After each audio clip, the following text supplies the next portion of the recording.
Dios eterno, tu misericordia, ni una sombra de duda tendrá. Tu compasión y bondad nunca fallan, y por los siglos el mismo serás. Oh, tu fidelidad, oh, tu fidelidad, cada momento la veo en mí. Nada me falta, pues todo lo ves. Grande, Señor, es tu fidelidad.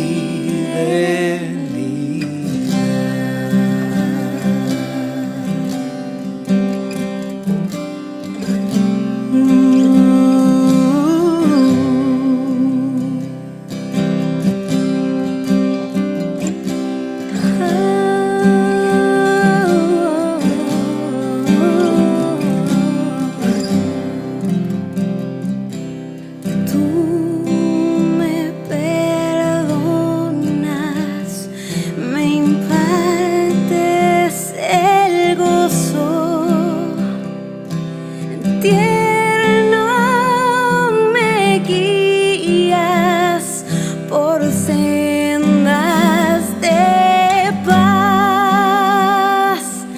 Eres mi fuerza, mi fe y mi reposo, y por los siglos mi Padre serás.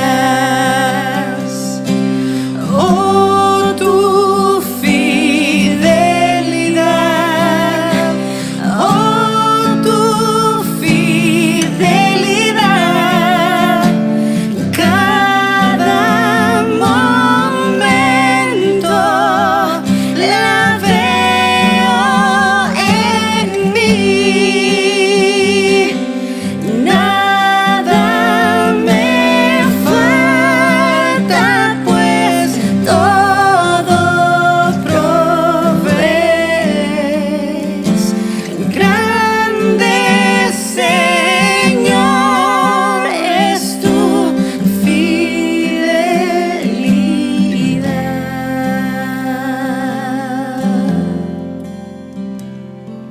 Santo, santo, santo,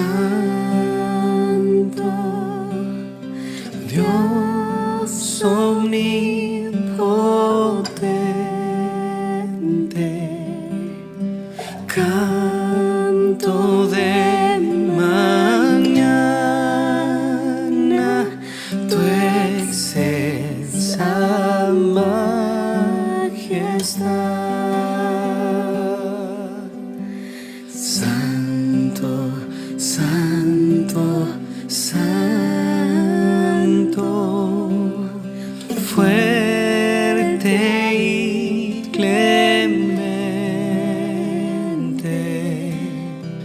Dios sobre todo, Rey de eternidad.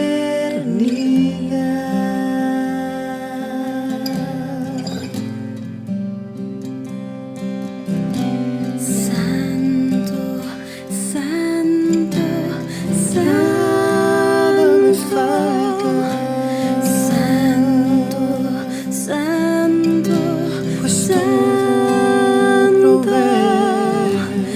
santo, Grande, santo, Señor, es tu fidelidad. Dios sobre todo, Rey de eternidad.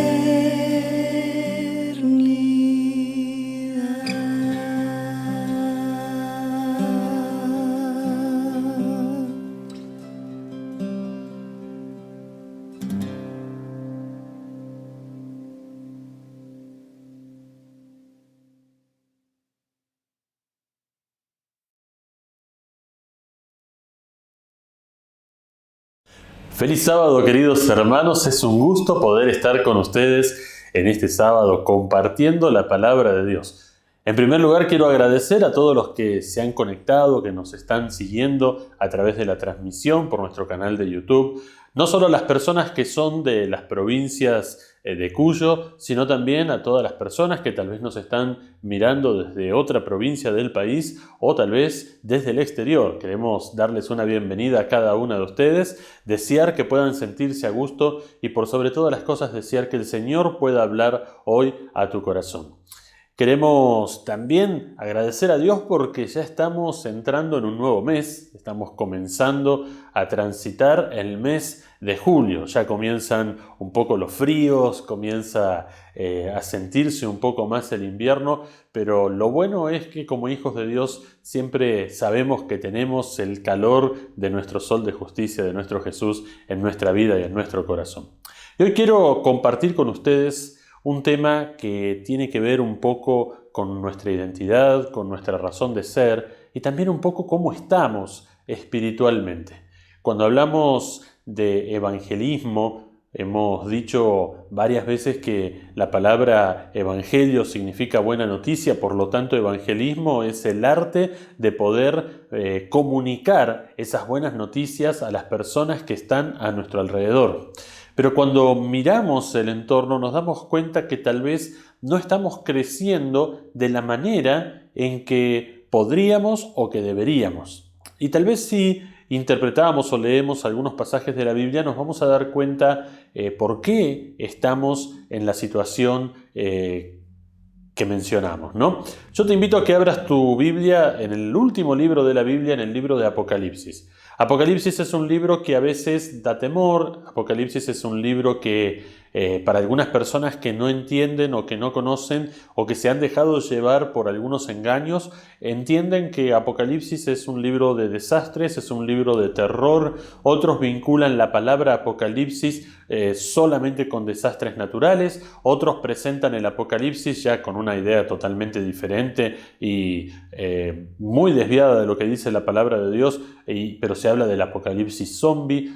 Hollywood nos ha metido en la cabeza muchas de estas falsas realidades y muchas veces la gente está más pendiente de esas falsas realidades que de lo que realmente significa el libro de Apocalipsis. Cuando abrimos y si damos vuelta a las páginas un poquito y vamos al capítulo 1, en el primer capítulo de Apocalipsis, el primer versículo, está la definición y nos presenta lo que es el Apocalipsis. Te digo esta explicación por si no sos muy frecuente lector de la Biblia y tal vez es la primera vez que escuchás esto. Bueno, el libro de Apocalipsis nos menciona en el primer capítulo lo que es Apocalipsis. Entonces dice, esta es la revelación de Jesucristo. La palabra Apocalipsis significa literalmente revelación. ¿Qué es revelar? Tal vez las personas que tienen un poco más de edad se acuerdan, los jóvenes más adultos, por decir de alguna manera, se acuerdan cuando existían esas cámaras fotográficas que había que ponerles un cilindrito que tenía como una película donde tenía que engancharse en ciertos engranajes que tenía la máquina, y si eso quedaba mal enganchado, cuando vos terminabas de sacar las fotos, que eran 12, 36, depende de lo que podías comprar, lo llevabas a revelar. ¿Y qué era revelar? Bueno, te podían decir, si lo habías colocado mal, que el rollo estaba velado, que significaba que no salió nada, que no se veía nada. Pero si habías colocado bien el rollo, tenías la oportunidad de ver las fotos que habías sacado. Claro, en ese momento no tenías la tecnología que hay hoy, no tenías un celular donde podías mirar, sacarte una selfie si no te gusta porque estás despeinado, no sería mi caso, pero otros casos, volver a sacar la foto, corregir lo que estaba mal. Con esas cámaras no veías lo que estabas sacando, en realidad veías por un cuadrito muy chiquito y con eso sacabas, pero cuando llevabas ese rollo a revelar, aparecían las fotos de lo que vos habías querido sacar. Entonces revelar era mostrar lo que estaba oculto a tu vista cuando habías sacado la foto. Revelar significa correr el velo, como cuando sentís curiosidad porque escuchás ruidos afuera de tu casa y corres la cortina para ver por la ventana qué es lo que está pasando. Bueno, eso significa Apocalipsis, eso significa revelar, correr la cortina, correr el velo, mostrarte las cosas que están ocultas a simple vista. Entonces el Apocalipsis me muestra. ¿Qué me muestra? Monstruos, bestias, desastres. Vamos a seguir leyendo. Es la revelación de Jesucristo. Significa que el Apocalipsis me revela a Jesús, me muestra a Jesús. Jesús es el actor principal del Apocalipsis, Jesús es el personaje que está en toda la trama del Apocalipsis, Jesús es quien tiene el control de la historia del tiempo. Y en Apocalipsis me muestra, en todos los capítulos está presente Jesús teniendo el control y teniendo el control de lo que pasa en la humanidad. Ahora, ¿quién dio esa revelación? Dice, la cual Dios le dio. A ver, la próxima vez que sientas temor, la próxima vez que sientas dudas acerca del Apocalipsis, recordá este versículo. La próxima vez que sientas la inclinación a pensar que las películas que hablan de Apocalipsis son reales, volvé a leer este versículo y volvé a recordar que Apocalipsis no tiene nada que ver con lo de ciencia ficción, con la ciencia ficción que se te presenta, sino que tiene que ver con Jesús estando al control de la historia. Teniendo en cuenta esto, ahora sabemos que lo que vamos a leer también presenta a Jesús. Entonces vamos nuevamente a Apocalipsis capítulo 6 y vamos a leer un par de versículos y vamos a tratar de interpretar. Apocalipsis presenta varias series de 7. El número 7 en Apocalipsis significa perfección y generalmente esas series de 7 son una correlativa con la otra, es decir, que se corresponden una a otra, en otras palabras, están hablando exactamente de lo mismo. Entonces, cuando vamos al capítulo 6, habla acerca de los 7 sellos,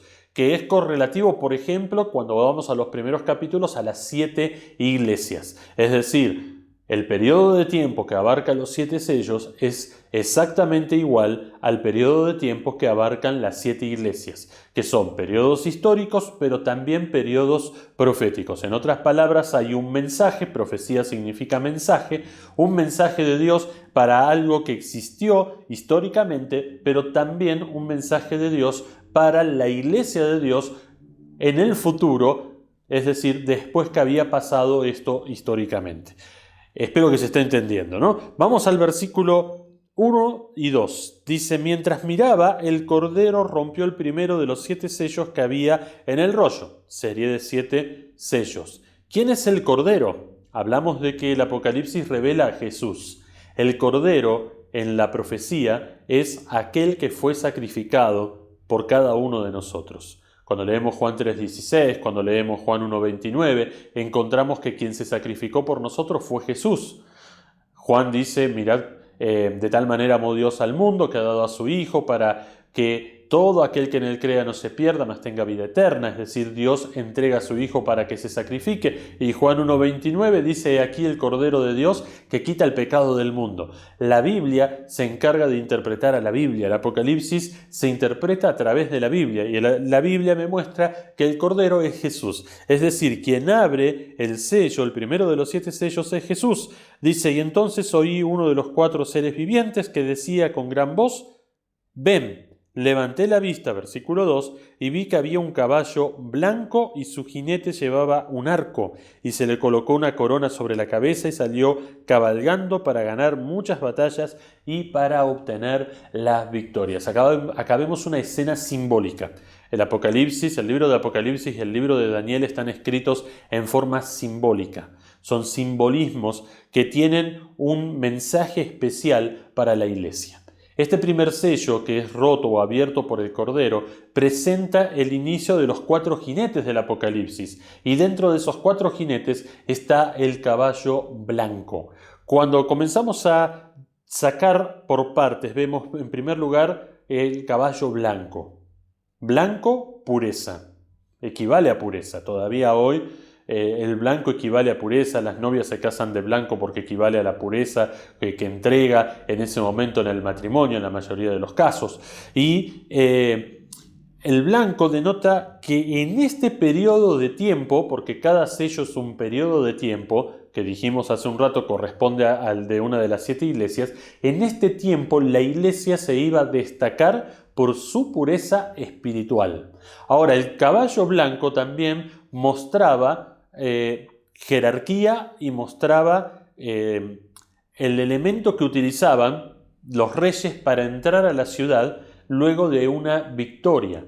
Los reyes entraban en un caballo blanco, o los generales más importantes entraban en un caballo blanco, mostrando de esa manera su pomposidad, pero también su autoridad. Quiere decir que este caballo, además de mostrar una época de pureza espiritual, también demuestra una época de autoridad espiritual. Y no solo eso, al final dice que salió venciendo y para vencer. Significa que en ese periodo de tiempo la iglesia fue vencedora. A pesar de la persecución, a pesar de las crisis, a pesar de que no eran aceptados ni por judíos ni por romanos, la iglesia se extiende en ese tiempo y la iglesia crece y conquista todo a su alrededor. Es interesante. Si nosotros vamos y retrocedemos una página en nuestras Biblias y vamos a la primera iglesia de las 7 iglesias, correspondiente en tiempo a el primer sello, encontramos características obviamente similares a las que estamos mencionando. Estamos hablando de una iglesia que estuvo aproximadamente del año 31 al año 100, 105 después de Cristo. Y vemos allí en la primera iglesia, la carta en Apocalipsis a la iglesia de Éfeso. De paso, manera de explicación, las 7 iglesias existieron literalmente y estaban colocadas geográficamente de la manera que está presentada en el libro de Apocalipsis, y cada una de ellas estaba allí a la orilla del Éufrates y tenían características especiales cada una de ellas. La iglesia de Éfeso comienza Apocalipsis diciendo: escribe esta carta al ángel de la iglesia de Éfeso.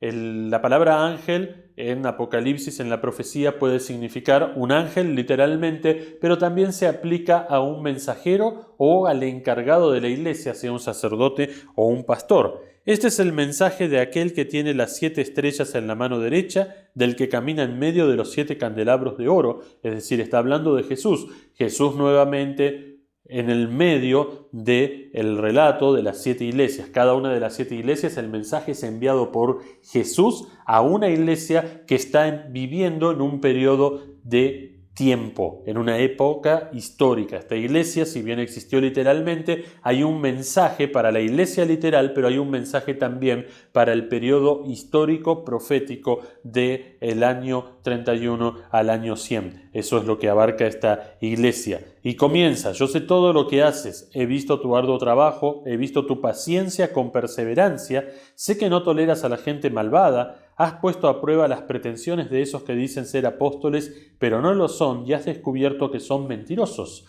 Pureza espiritual, una iglesia que estudia, una iglesia que descubre los engaños y una iglesia que no cede ante los engaños. Cuando estudiamos las 7 iglesias, descubrimos que la mayoría de ellas tienen algo que Dios destaca y algo que Dios muestra para mejorar, a excepción de 2. Una que solo tiene cosas destacables y otra que tiene solo cosas para mejorar, que en un ratito la vamos a ver. Ahora, esta iglesia, este periodo de tiempo, se caracteriza por ser una iglesia celosa de su doctrina, una iglesia espiritualmente pura, una iglesia que descubría los engaños que pretendían ser ingresados dentro de la iglesia, y no solo los descubría, sino que los desechaba. Esta es la iglesia apostólica, la iglesia de la época de los apóstoles.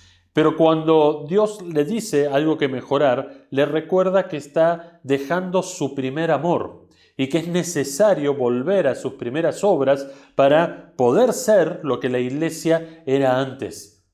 Dejar el primer amor es justamente dejar aquellas actitudes, aquellas acciones que tenías en un primer momento cuando conociste a Jesús.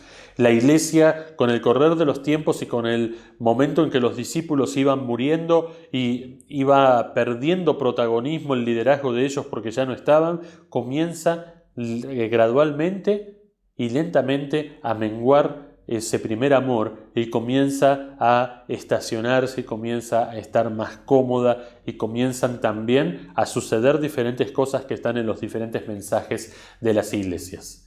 Ahora esta iglesia corresponde a una época que, como decía el caballo blanco que salió venciendo y para vencer, cabalgando para obtener muchas victorias, es la iglesia que en menos de 100 años pasa de 12 personas a millones de personas que entregan su vida a Jesús. Es la iglesia en la cual, después de un sermón, 3.000, 3.500 personas, 5.000 personas entregaban su vida a Jesús. Una iglesia victoriosa, una iglesia majestuosa, una iglesia pura espiritualmente, una iglesia que extendió sus estacas, una iglesia que creció de una manera maravillosa.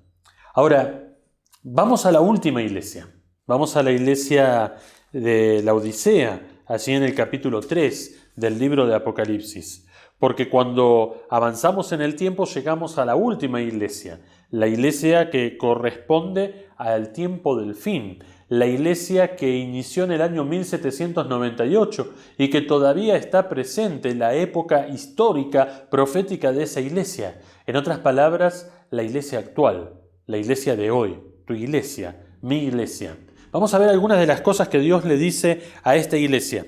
Apocalipsis capítulo 3, versículo 14 en adelante. Dice: escribe esta carta al ángel, al mensajero, al pastor, al sacerdote de la iglesia de la Odisea. Este es el mensaje de Jesús, de aquel que es el Amén, el testigo fiel y verdadero, el principio de la nueva creación de Dios. Ahora viene el mensaje de Jesús. Presta atención al mensaje de Dios para la iglesia de hoy. Yo sé todo lo que haces. Y aquí comienza, que no eres ni frío ni caliente. Cómo quisiera que fueras lo uno o lo otro, pero ya que eres tibio y que no eres ni frío ni caliente, te vomitaré de mi boca. Qué terrible, ¿no? Podemos pensar, qué carta para animar. Si fuera una carta motivacional, qué flojo comienzo, ¿no? O qué duro comienzo. Ahora, no es una carta motivacional, sino que es una carta de Dios en la cual te está mostrando la condición en la cual la iglesia se encuentra. Una iglesia tibia. ¿Qué significa ser una iglesia tibia? Bueno, una iglesia tibia es aquella iglesia que conoce todo lo que tiene que hacer, pero no lo hace. Una iglesia tibia es aquella que podríamos expresar esa frase que comúnmente decimos mucho y que la usamos muy a menudo, es una iglesia que se durmió en los laureles. Una iglesia aletargada, una iglesia que está dormida, una iglesia que no está cumpliendo la misión que Dios le encomendó a la iglesia. Porque así como esa primera iglesia, la iglesia de Éfeso, el primer sello, el caballo blanco, salió venciendo, salió para vencer, era incumplimiento de la misión que Dios le había encomendado y le había dejado a la iglesia. Pero con el tiempo esa misión comenzó a perderse y llegamos en el tiempo y en la historia a esta actualidad donde la iglesia no cumple la voluntad de Dios, donde la iglesia no cumple la misión de Dios, donde la iglesia está dormida. Una iglesia tibia también significa aquella iglesia que cree que es superior a las demás, que cree que todas las demás están mal y que ella es la única que está bien. Perdón. Y si bien es la iglesia verdadera y si bien es la iglesia que surge proféticamente y que está mencionada en la Biblia, no estamos aquí para condenar a las otras iglesias, sino que estamos aquí para cumplir la misión que Dios nos ha dejado como iglesia y a cada uno de nosotros, porque la iglesia somos vos y yo, somos nosotros. Ahora, sigue avanzando. Tú dices, yo soy rico, tengo todo lo que quiero y no necesito nada. Y no te has dado cuenta de que eres un infeliz, un miserable, que además eres pobre, ciego y estás desnudo. Así que te aconsejo que de mí compres oro purificado por fuego, y entonces serás rico. Compra también ropas blancas de mí, así no tendrás vergüenza por tu desnudez, y compra ungüento para tus ojos, para que así puedas ver. Hay algunas cosas que se destacan de la Odisea. Como te dije hace un rato, la iglesia de la Odisea existió, literalmente. Pablo habla de una carta a la iglesia de la Odisea que se extravió. La ciudad de la Odisea existió también, y la Odisea era un lugar próspero, era un lugar rico, era un lugar donde había tres cosas que se destacaban. Primero, era el almacén de las riquezas de Roma. Era muy común que la gente de ese lugar considerara a la Odisea y la gente de esa época como un lugar rico, un lugar donde estaba el oro, un lugar lleno de riquezas. También en ese lugar se comercializaban las telas más finas del imperio. Por eso muchos hablaban de la delicadeza de las telas que se vendían en ese lugar. Y por tercera cosa que se destacaba de este lugar es las clínicas con tratamientos de colirio para los ojos.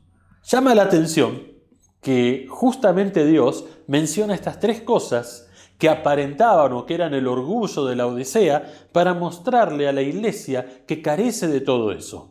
Pero no en un sentido físico, sino en un sentido espiritual. La iglesia carece de fe, la iglesia carece de justicia y la iglesia carece del Espíritu Santo. En otras palabras, la iglesia está dormida porque ha perdido su fe, porque ha perdido la justicia de Cristo y porque el Espíritu Santo no está en la iglesia. Ahora, ¿qué fue lo que pasó?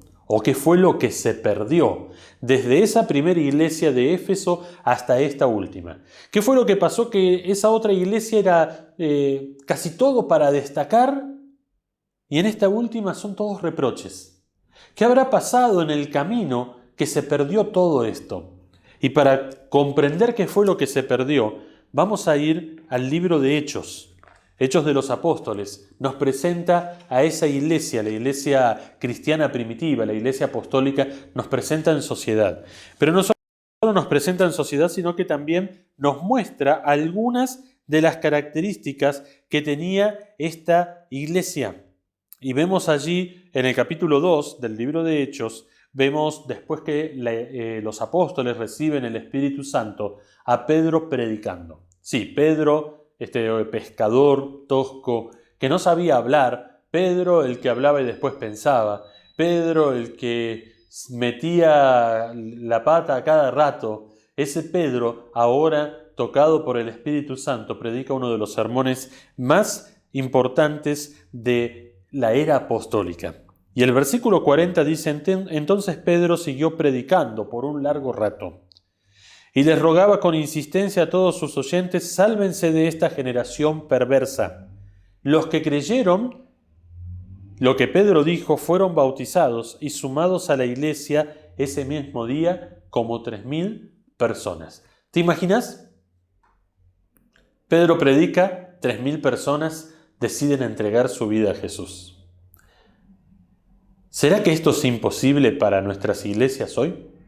¿Será que eso fue algo que se vivió en el tiempo y que no puede repetirse?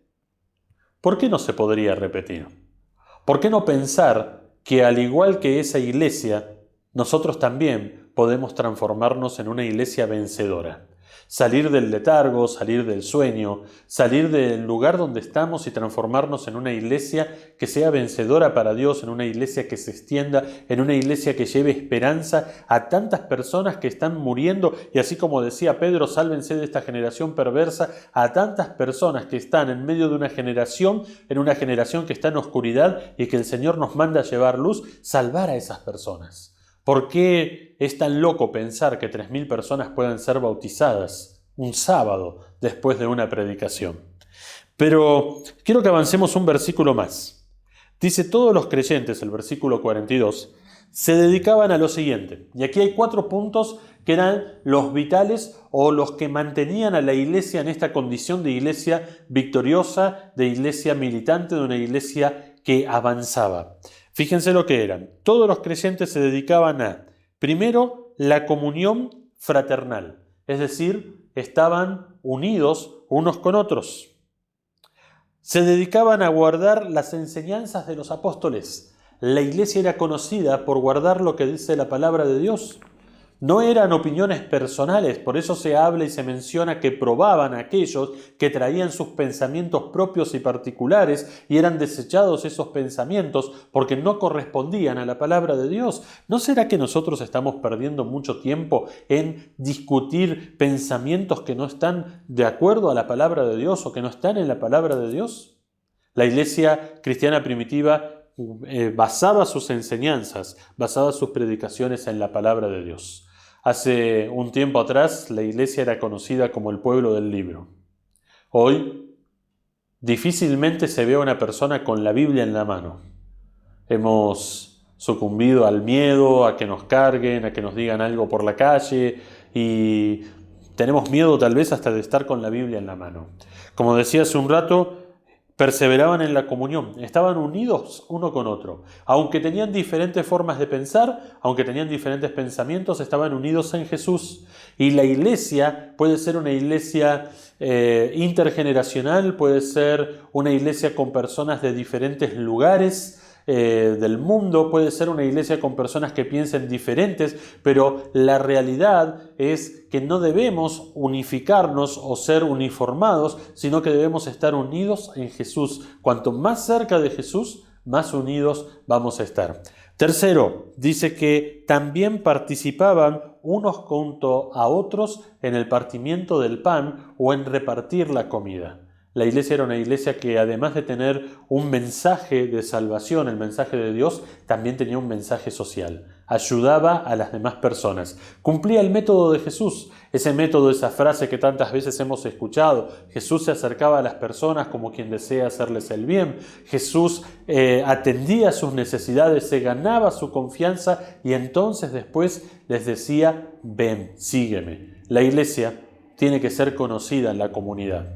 La iglesia tiene que ser conocida no solo por su mensaje, sino también por sus vivencias. La iglesia tiene que ser conocida como una embajada de Dios en la tierra. La iglesia tiene que ser conocida como una fortaleza de Dios, ese lugar, una ciudad de refugio para las personas que están en necesidad y que necesitan venir a la iglesia. Un templo cerrado no testifica. Una iglesia que solo se reúne un día a la semana y están allí encerrados no testifica. Una iglesia que sale afuera, una iglesia que obra, una iglesia que se da a conocer, una iglesia que ayuda al necesitado, una iglesia que imparte sanidad, una iglesia que ayuda a las demás personas, es una iglesia viva, es una iglesia que avanzará. Y por último dice que perseveraban en la oración. Dedicaban tiempo para hablar con Dios. ¿Cuánto tiempo dedicamos para hablar con Dios? ¿Cuánto tiempo dedicamos para compartir cosas con Dios? Muchas veces pensamos, Dios ya sabe todo, ¿para qué le voy a hablar? Ellen White dice que la oración es el acto de abrir nuestro corazón a Dios como a un amigo. ¿Cuánto tiempo dedicas para hablar con tus amigos? ¿Cuánto tiempo dedicas para mandar mensajes por WhatsApp? ¿Cuánto tiempo dedicas para estar en Instagram, para ver TikToks? ¿Cuánto tiempo dedicas para estar en las redes sociales, a mirar televisión, a leer un diario? ¿Y cuánto tiempo dedicamos a estudiar la palabra de Dios? ¿Cuánto tiempo dedicamos para hablar con Dios? ¿O será que no tenemos cosas para hablar con Dios? ¿O será que no tenemos cosas interesantes para contarle a Dios? ¿No será que solo recurrimos a Dios cuando tenemos alguna necesidad y no hablamos con Dios todos los días como si fuera nuestro amigo? Tal vez como iglesia hemos perdido parte de estas cosas. Tal vez como iglesia hemos perdido el basar nuestra predicación en la palabra de Dios, tal vez hemos perdido la unidad, tal vez hemos perdido el ayudar a los demás, tal vez nuestra iglesia no es conocida, tal vez hemos perdido el hecho de poder orar y de hablar con Dios. Lo cierto es que la iglesia de la Odisea necesita ser revitalizada. La iglesia de la Odisea, queridos amigos, somos nosotros. Es nuestro tiempo. Es el tiempo en que estamos viviendo. Es el hoy. Y hoy necesitamos que esa iglesia comience a vivir de nuevo. Hoy necesitamos que esa iglesia pueda ser revitalizada. Hoy tenemos el desafío enorme de decirle a una generación que se está muriendo que Jesús viene pronto. Hoy tenemos el desafío de alcanzar a personas que están sufriendo en la oscuridad. Hoy tenemos el desafío de ayudar a personas que están hacia afuera sin esperanza, sin conocer de Jesús, sin sentir el amor ni siquiera de su propia familia. Hoy tenemos la necesidad de unirnos. Hoy tenemos la necesidad de hablar más con Dios. Es mi deseo y es mi oración que como iglesia podamos volver a lo que era la iglesia de los apóstoles. Que como iglesia podamos tener esas 4 características, podamos desarrollarlas, podamos tenerlas presentes en nuestra vida, en nuestro diario caminar. Y que como iglesia podamos revertir ese mensaje que está en Apocalipsis 3, poder ser una iglesia que no está dormida, sino una iglesia que crezca, una iglesia que comparta, una iglesia que dé a conocer que Cristo viene pronto, que Cristo es nuestra esperanza y que Cristo es la solución para nuestras vidas. Deseo que el Señor te bendiga, deseo que el Señor nos ayude a que podamos estar cada día más cerca de Él. Y te invito a que juntos ahora podamos hablar con Él. Querido Padre, gracias por tus bendiciones, gracias por tu amor. Gracias, Señor, por este momento donde podemos abrir tu palabra. Y gracias porque a través de tu palabra tú nos hablas a cada uno de nosotros. Señor, al leer tu palabra entendemos que como iglesia hoy tal vez estamos dormidos, estamos tibios, estamos aletargados. Señor, ayúdanos a despertarnos. Ayúdanos, Señor, a poder tener ese fuego del evangelismo, ese fuego de compartir la verdad con las personas que están a nuestro alrededor. Ayúdanos, Señor, a poder estar despiertos, a no gastar el tiempo en discusiones banales, a no gastar el tiempo en críticas hacia otras personas, sino a invertir nuestro tiempo para predicar, para dar tu mensaje, para dar testimonio, para que otras personas puedan conocerte y puedan entregarse a ti. Señor, quédate con cada uno de nosotros, bendice a cada una de las personas que estarán mirando este mensaje. Sé con ellas, bendice sus familias y, Señor, ayúdanos a todos a estar cada día más cerca tuyos y tomados de tu mano. Lo pedimos en el nombre de Jesús. Amén.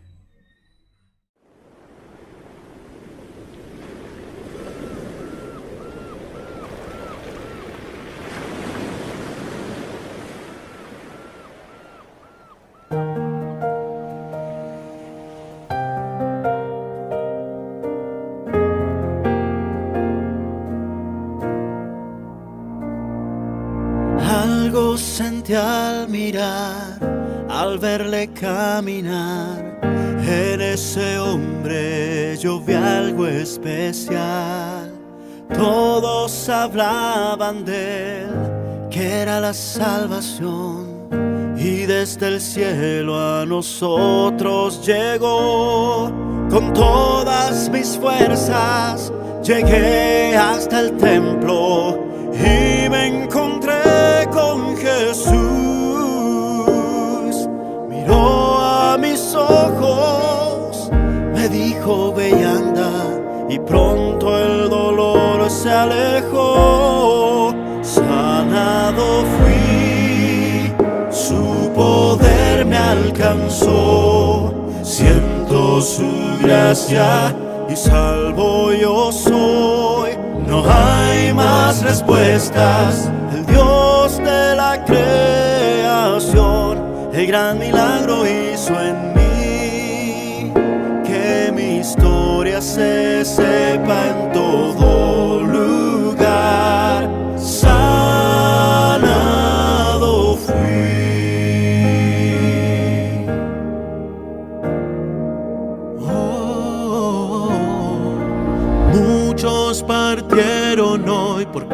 causa de este dolor, la enfermedad en sus cuerpos triunfó, pero en sus rostros vi la paz del Salvador, y la esperanza jamás acabó, pues en el pasado Jesús tocó su alma y su corazón.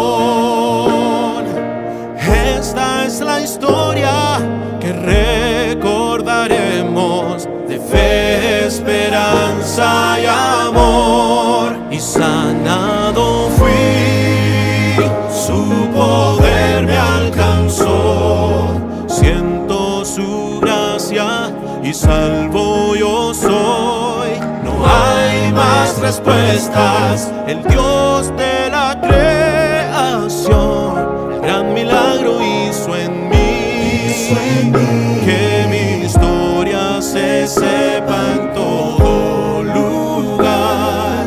Sanado fui, oh, su santo poder en mi vida hoy siento, su gracia y amor me alcanzó, sanando mi ser y mi corazón, por siempre las gracias daré. Lo sé, que sanado fui, su poder me alcanzó, siento su gracia y salvo yo soy. No hay más respuestas, el Dios de la creación, el gran milagro hizo en mí, que mi historia se sepa en todo lugar. Sanado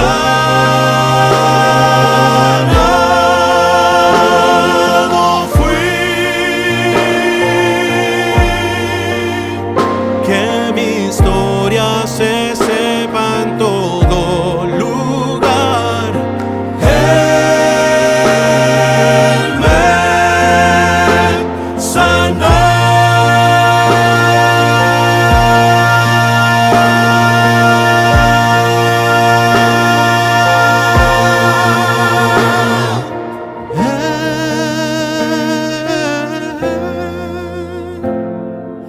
Él me sanó. Ayer, hoy y por siempre.